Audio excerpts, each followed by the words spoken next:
Hi, I'm Dan Slick, pitmaster for Slick's Big Time Barbecue. Through my travels and barbecue competitions and events, I've picked up on some secrets and tips that I want to share with you today that'll help you championship barbecue every time you grill it up. Let's get cooking.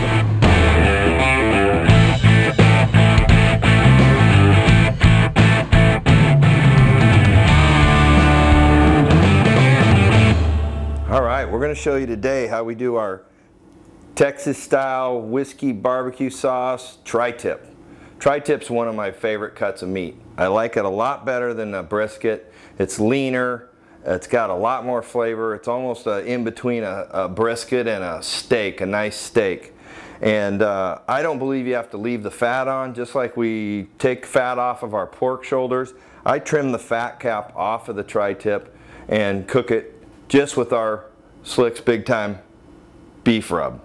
And start with the edge here, and I trim this fat back. I get this going, and it's real easy to trim off. As you can see right here, it just peels off. You just have to have a nice sharp boning knife, and we take that fat back and just keep trimming it until we get a nice chunk that you don't need that on your food. All right, we've got that fat pretty much off of there. Just a little bit of left on there that go right in for flavor. Both sides are good to go, and this is ready for the rub. Now I use Slick's Big Time Barbecue beef rub.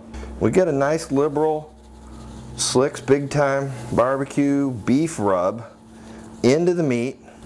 Really get the edges, get it all nice and spiced up. The rub's in there. I'll let that set up sometimes for up to 2 hours, even overnight, before I put it on the grill.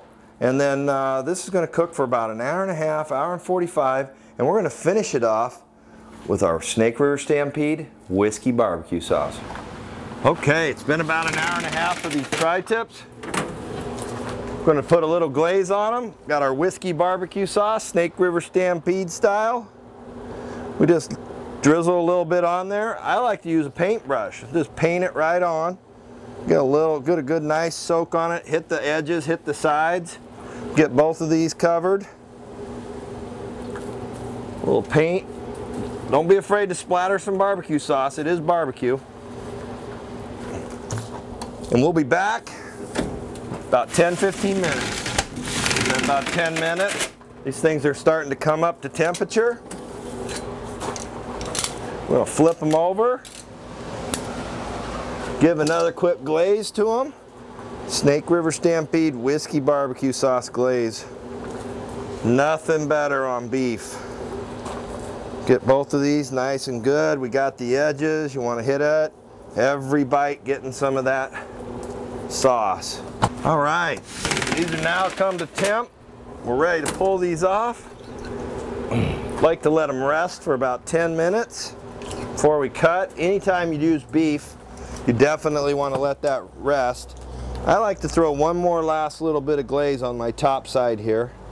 Just give it a little extra slather. Hit it with the brush. Get it over there nice and even. I'm going to let those rest. We're going to come back. Can't wait to taste it.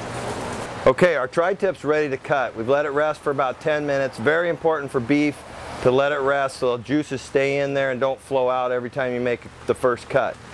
Also, it's very important on Tri Tip to cut it against the grain. When you see the grain of the meat, you want to make yourself a mark. I cut the tip off so I know which way we want to cut this. I love to cut this beef thin slices. Nice and thin, bite size. As I mentioned, I pull this at about 140, so my outside tips of the Tri Tip are going to be more medium well done. And as I get to the center, for the people who love a rare cut or a medium rare cut, they're going to get that. Look at those juices flow right there when you cut that meat. Look at that. Got a nice smoke ring on it. Pulls right apart. Nice and easy. That has the best flavor of all the beef I ever cook, right there.